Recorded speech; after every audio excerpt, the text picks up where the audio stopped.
Welcome to the Saturday Update. Faith Gardner with you.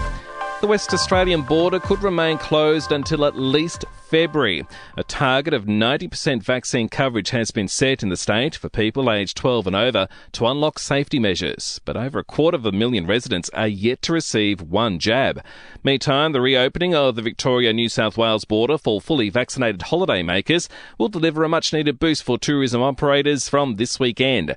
But Felicia Mariani from the Victorian Tourism Industry Council says it will take up to 5 years for the sector to fully recover. It will take time. We have lost $20 billion from our tourism performance over the course of the 18 months here in Victoria.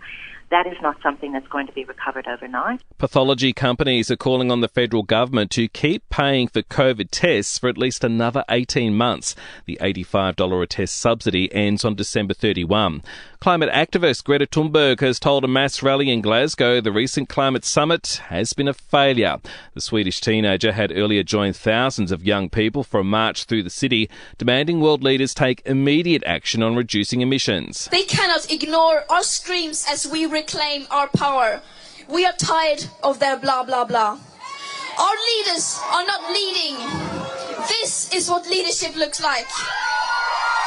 Back home, Monash Uni researchers are working on a breakthrough blood test that could pick up the earliest signs of dementia. And a new report has found Aussies are among the highest per capita spenders on video games in the world.